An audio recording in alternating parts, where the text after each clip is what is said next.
Before we begin, let's go over a few useful tips about how to make the most out of this course.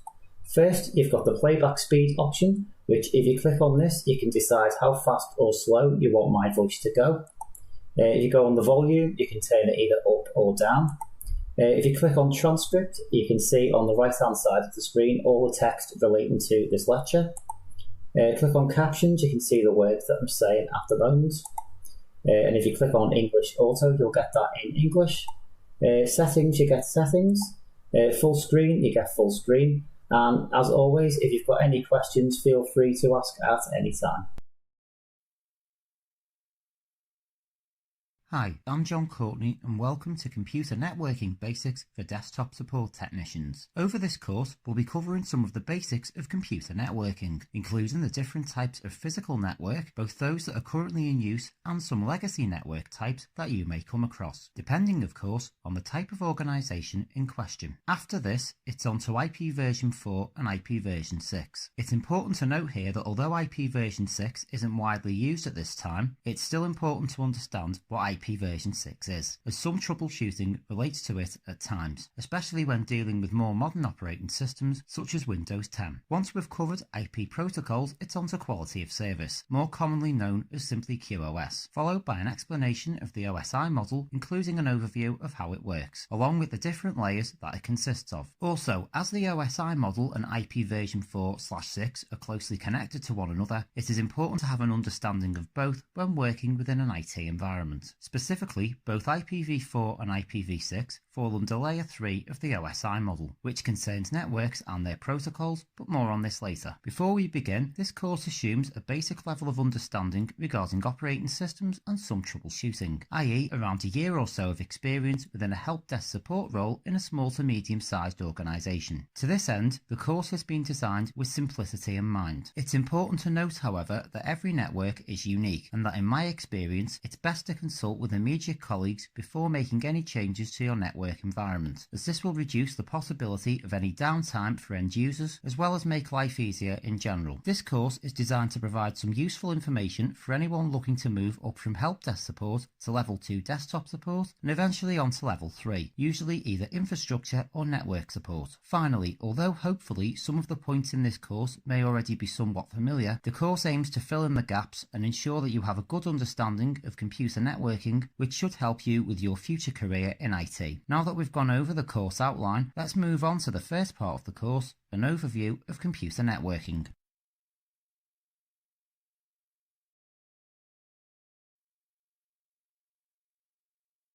A computer network is, in simple terms, two or more computers that are linked together and that can share information, the most widely known example being the internet. There are many different ways that a network can be physically designed, the most common being the use of Ethernet, as this allows for the best speed and fault tolerance. Each network type has what's known as a topology, meaning the way that computers are physically linked together. In the case of Ethernet, a star topology is generally used, meaning that cables from each machine go into one central switch, and that if one computer or Ethernet cable fails, the rest will function as normal. There are 4 other topology types as well. These are mesh, bus, token ring and hybrid. As most of these are legacy topology types, we don't need to go into too much detail here. However, mesh and hybrid topologies are something you may come across, so we'll briefly cover this now. A mesh topology is where every computer on a network is linked to every other computer, meaning that there will be no single point of failure relating to connectivity, but this wouldn't rule out other single points of failure, such as a power outage, unless additional equipment was in place. For example, a battery backup, more commonly known as a UPS. Also, it is important to note here that unless static IP addresses are used, if the switch fails, the machines would still be unable to get an IP address from a DHCP server, even though they would still be connected to each other if a mesh topology was used. A hybrid setup, as you might have guessed, is where more than one type of topology is used on a single network. For example, you might have a mesh topology on some critical systems and a star topology everywhere else. Finally, whilst in practice mesh and hybrid topologies are rare, it is common for servers to have multi-home network adapters, meaning that there are multiple connections between a server and one or more switches, often 4 server-side network ports and 2 cables per switch. Whilst this is different from a mesh topology, multi-homing connections on servers can be useful for performance and availability purposes. Now that we've gone over the basics of computer networks, let's move on to switches versus hubs.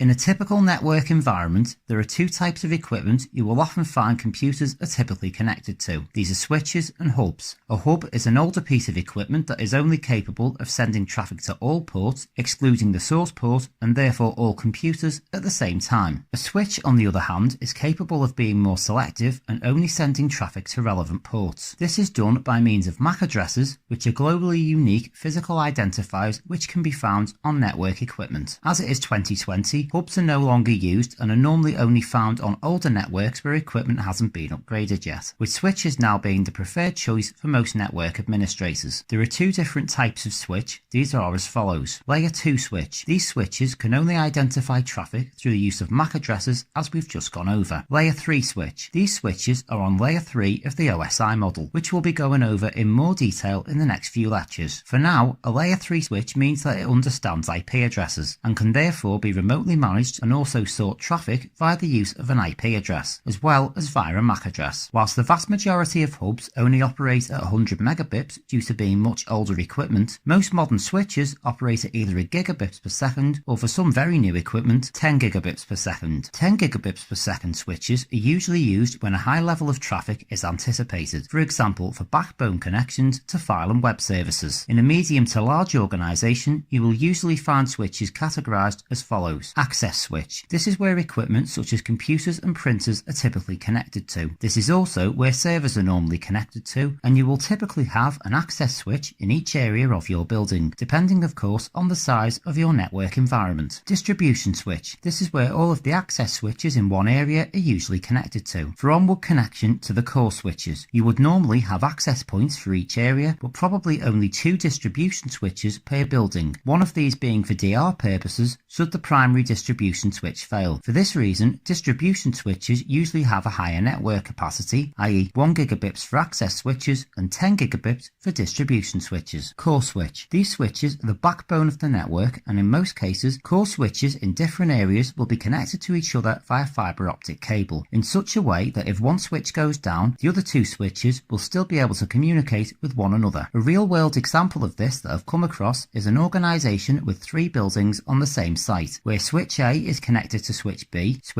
is connected to switch C, and switch C is connected back to switch A, all using fibre optic cabling. As for inter-building or even inter-site connections, fibre optic cabling has a far greater reach than Ethernet, as Ethernet is limited to 100 metres between locations. As you can see here, there are 2 paths that any of the 3 core switches in this example can use to reach the other core switches, ensuring continued availability should any one link fail. Now that we've gone over switches versus hubs, let's move on to half duplex versus full duplex.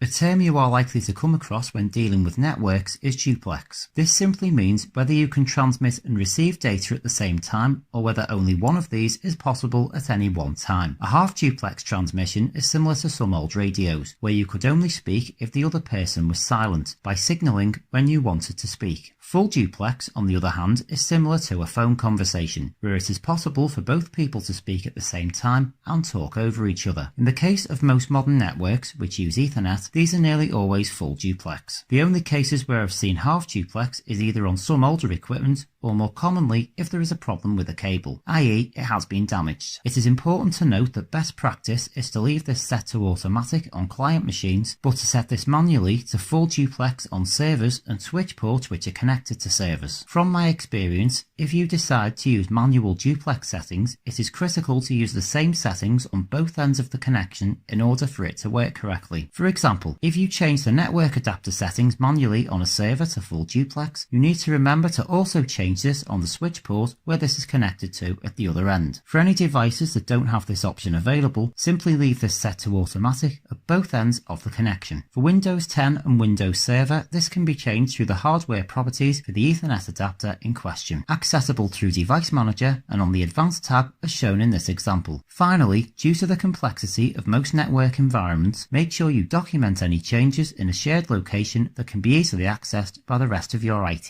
team, as this will make life easier in the long run should any problems occur in the future. Now that we've gone over half duplex versus full duplex, let's move on to the next section of the course, IP version 4 versus IP version 6.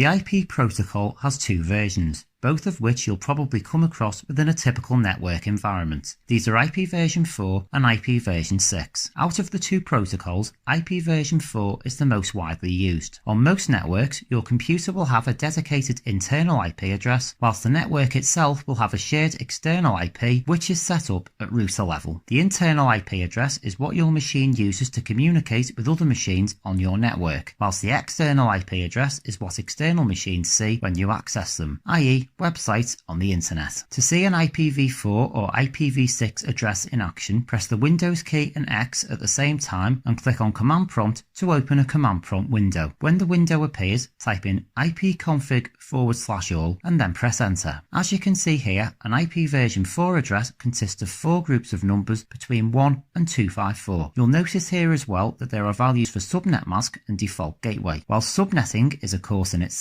on a basic level, a subnet mask determines how many computers can be connected to a network at the same time. In most environments, the value of the subnet mask is set to 255.255.255.0, which allows for 254 devices, including the router/gateway to other networks, i.e. the internet. The IP address of this gateway is the value contained within the default gateway field as shown here. IPv6, on the other hand, isn't widely used and is therefore beyond the scope of this course. However, it is important to note that IPv6 sometimes causes problems if it's switched on, so we'll quickly go over how to turn off IPv6 within Microsoft Windows. These instructions are the same for both Windows 10 and Windows Server. To switch off IP version 6, this needs to be done on a network adapter level. Let's start by opening Control Panel. To do this, press the Windows key and X buttons on your keyboard again, but this time click on Control Panel. Select large icons from the drop-down at the top right-hand corner of this window and then click on Network and Sharing Center. From the top left-hand corner of this window, click on Change Adapter Settings. Right-click on the adapter you are using, i.e. Ethernet or Wi-Fi, and then click on Properties. Untick the checkbox for Internet Protocol version 6 and then click OK. Now that we've gone over IPv4 and IPv6, let's move on to the next part of the course, Quality of Service, more commonly known as QoS.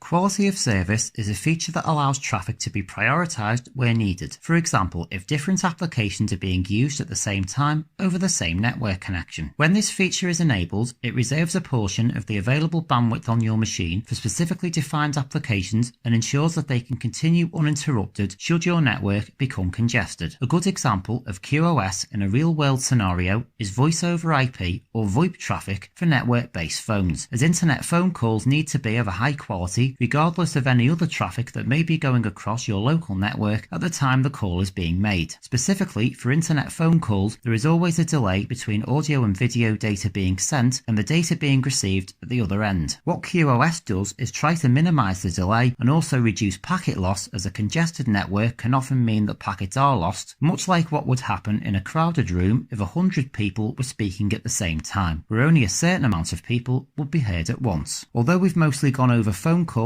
as an example, QoS can also be used for other applications, i.e. anything that a business would consider to be a critical system, such as traffic between client computers and a server running a custom application. Unlike IPv6, QoS can't be controlled from a network adapter level on Windows and is instead set up through group policy. Whilst this can be done using local group policy, in practice this is normally set up either via group policy at a central level or at a switch/router level. From my experience, businesses only usually set up QoS if there are problems reported by end users with regards to specific applications, as it can become somewhat complex, especially in larger environments where an organization wants to set up QoS at a switch level and would need to do this on a large number of switches/routers. Finally, it is important to note here that using QoS will only work if your internet connection is above a certain speed, as using QoS with too slow a connection is the equivalent of changing lanes on a motorway when traffic is slow in all lanes. Now that we've gone over quality of service, let's move on to the next part of the course, the OSI model.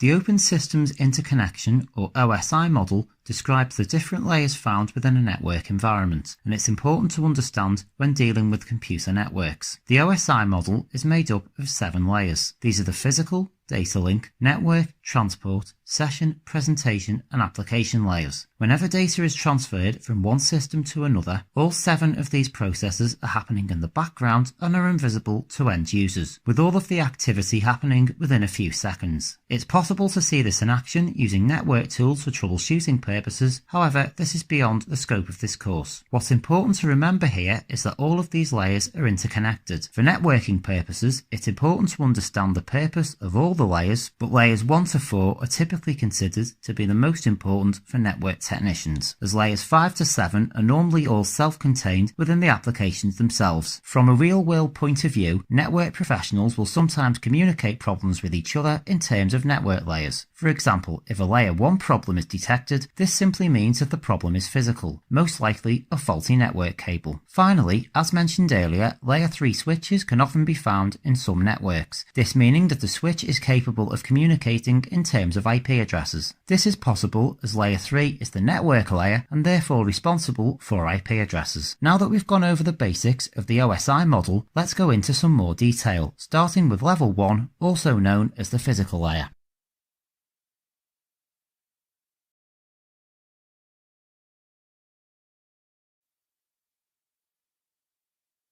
The physical layer, as its name suggests, is where equipment is physically connected to somewhere else, i.e. a computer connected to a switch. This layer refers to the physical equipment itself, i.e. the network card and any associated protocols. Although the physical cables between computers and switches are called Ethernet cables in most modern networks, Ethernet is actually a protocol which falls under the data link layer at level 2 of the OSI model. An easy way to remember this is that layer 1 is for physical issues, i.e. checking that a cable is plugged in at both ends. When you are checking a physical issue with a cable, this wouldn't involve anything at a software level, i.e. layers 2 and above. It is important to remember, however, that troubleshooting a problem will often mean dealing with multiple layers of the OSI model, often without consciously realizing this is what you are doing. For example, checking a cable and then checking IP addresses would in fact mean you are dealing with layers 1 to 3 of this model. Depending on a specific problem, you may choose to jump to level 3 first before checking level 1. Although this is often done by technicians, I've found from experience that sometimes it's better to check the basics first before moving on to more advanced troubleshooting, as it can otherwise mean an issue takes longer to resolve than is otherwise necessary. Wireless network cards are also considered to be physical in this context, despite the fact that there are no cables involved. This is due to the fact that the wireless network cards themselves are physical components within computer systems. You will most likely have heard terms such as 802.11b and 802.11g, which refer to protocols that determine how wireless adapters communicate with one another, in a similar way that the Ethernet protocol determines how wired network adapters communicate with each other. Finally, in the case of modern wireless networks, the protocol will most likely be 802.11n or 802.11ac, as older standards such as 802.11b are now considered to be outdated, as 802.11b's maximum operating speed was 11 megabits. For comparison, most wired network connections are now 1 gigabit or higher. Now that we've gone over the physical layer, let's move on to layer 2, otherwise known as the data link layer.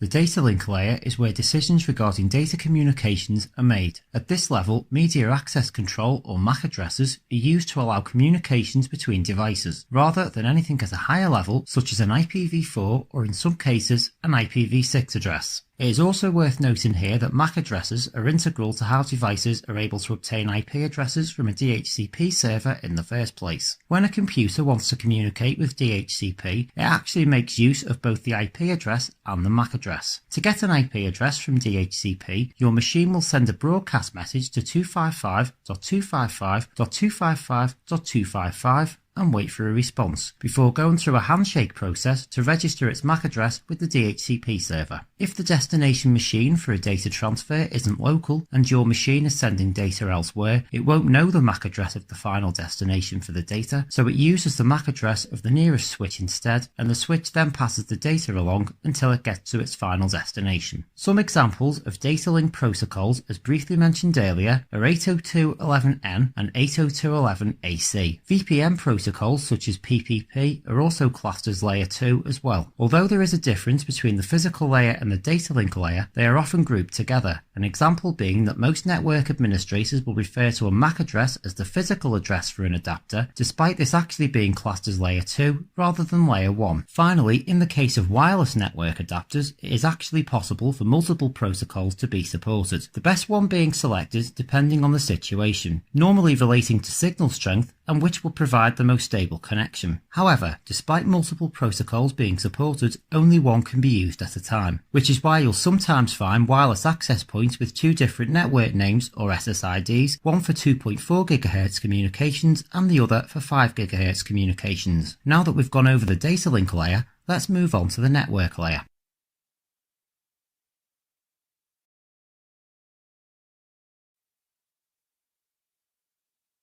The network layer is where IP addresses and routing are managed. Routing is simply the process of deciding where packets need to go and how they get there. Whilst the MAC address is the physical identifier of a network device, an IP address is the logical identifier. But unlike a MAC address, a local IP address only needs to be unique within your own network. External IP addresses, however, are unique to each network. Normally, for data to be able to get from one place to another, it needs to pass through several switches and routers. By default, there is a limit of 128 times that this can happen before the data is lost, on most operating systems. This is known as the hop count. Whenever a packet passes through a switch or router, the hop count drops by 1, meaning that in order to keep the hop count to a minimum, the fastest possible route needs to be established. This is where routing comes in. Most modern switches will automatically establish a routing table when set up to do so, meaning that they will determine the best route for data transfers depending on factors such as the distance in hops from one destination to another, depending on the routing protocol used. There are many different ways that routing can take place, as network speeds need to be taken into account as well. For example, if a destination computer is 2 hops away, but one of the links is a slow connection, it would be better to use a route that's 5 hops away but with a faster link. For this reason, routes can also be entered manually where necessary as well. This is known as a static route. Finally, routing tables are stored on switches, routers, and also on client machines, with each device having the routes of those devices that are adjacent to it, i.e. a client machine would know the route to the nearest switch and so on. Now that we've gone over the network layer,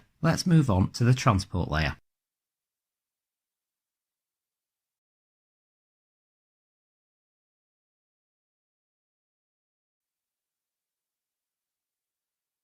Whilst the layers we've covered so far are involved in deciding where data is sent to, the transport layer determines how the data is sent and in which order. There are 3 main protocols that fall under the transport layer. These are TCP, UDP and ICMP. TCP and UDP are protocols that you will most likely have already seen in action, as they are used in a wide range of applications across a variety of different systems, whereas ICMP is normally used solely by technical support for diagnostic purposes. Transport Control Protocol, or TCP, is used where data verification is required and the data needs to be completely intact at the other end. Examples of such data include emails, documents, and login credentials. TCP is used along with the IP protocol at the network layer, and this is where the protocol name TCP/IP comes from. User Datagram Protocol, or UDP, is used where data verification isn't required and a small amount of data loss is acceptable. Examples of such data include audio and video streaming, as in this case performance is more important than accuracy. Internet Control Message Protocol, or ICMP, is used for ping requests, which can determine whether a computer is online, and also traceroute requests, which can determine how many hops it takes to get from the source computer to a specified destination.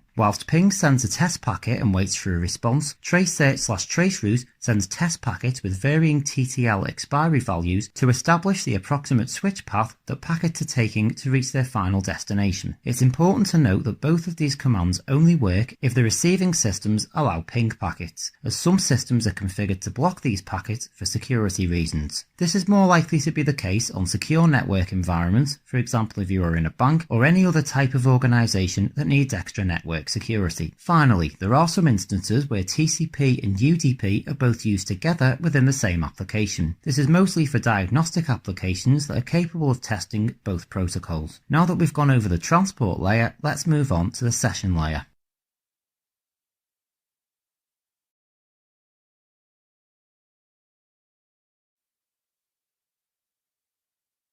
The session layer is where connections between different computers are actually established, and also where they are monitored from a higher level of the operating system. This layer is also responsible for closing connections as well as re-establishing connections should any problems occur. For example, if the connection is interrupted for any reason. Whilst you might think of a connection between two systems as a single link, in actual fact, depending on the application in question, there could be hundreds of individual connections taking place at once, all transmitting different parts of the same chunk of data. This is normally done for performance reasons. Although separate from the application layer, the functionality of the session layer is typically embedded within applications themselves, so the session layer and application layer are considered to be connected. Some VPN protocols such as PPTP and L2TP exist at this layer, as they are responsible for establishing VPN tunnels between different networks, or in some cases between an individual computer and a corporate network, for example if someone is working from home. Also, if data for one application is coming from multiple sources, for example a video stream with attached audio, the session layer is where this data is merged so that the audio and video are in sync with each other and can be viewed normally. This is similar in the real world to where multiple teams are working on something, but there is someone above them watching and managing their activity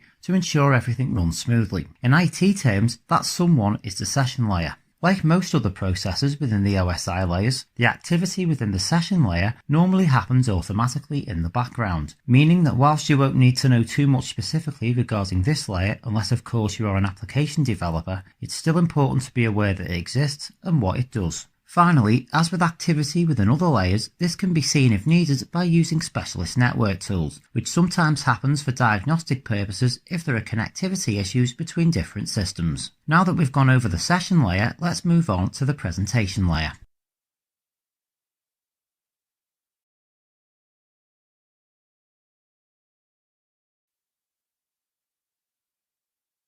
The presentation layer, as its name suggests, organises data in a way that can be presented to the application layer. The presentation layer is also responsible for encryption and decryption of secure data and also any data compression if required. For example, if the data is being sent over a network link that has limited bandwidth available. It is important to note here that the process of encrypting and decrypting data can slow down data transmission as it adds extra processing time. As you may have guessed, the more complex the encryption or decryption is, the longer this takes to complete. For this reason, it is generally the case for some applications that only data that is deemed sensitive is encrypted, whilst non-sensitive data, such as website graphics and templates, is sent using standard non-secure means, i.e. using HTTP rather than HTTPS.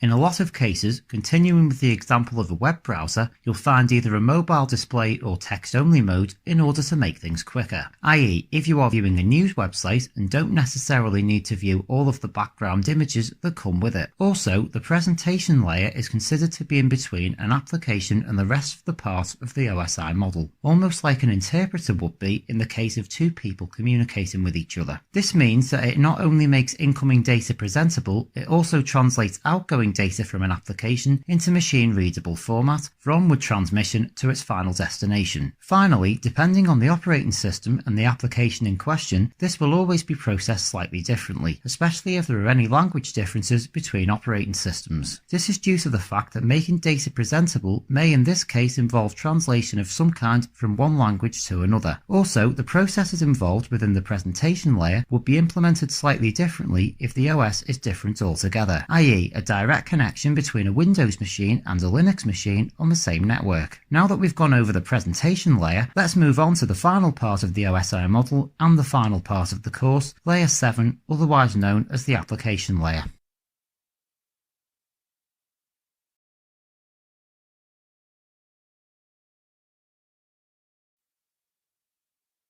The application layer, as you've probably guessed, deals with applications themselves and is where end-user interaction with the OSI model ultimately begins/ends, depending on whether you are transmitting or receiving data. As we briefly went over earlier, the OSI model works in opposite directions depending on whether data is being sent or received. In the case of receiving data, it has to be received at the physical layer before moving through the rest of the layers of the model until it eventually reaches the end user at the application layer. Usually, applications send and receive data at the same time, with some exceptions such as Telnet, which can only handle one command at a time. The application layer is also where you will find protocols such as HTTP and HTTPS for web browsers, and also IMAP and POP3 in the case of email client software. Another example of a protocol found at the application layer is FTP, which is used for file transfers, typically to servers that are hosting websites. It is also worth noting here that there are some applications which have their own custom protocols. A good example of these being smart devices, such as those you might find in your house, that control things such as plug sockets and light bulbs. This may also include devices that you may not necessarily think of as computers, such as car park ticket machines and cash machines, as well as newer devices such as smart TVs and even some door locking systems. Also, the OSI model applies no matter which operating system your computer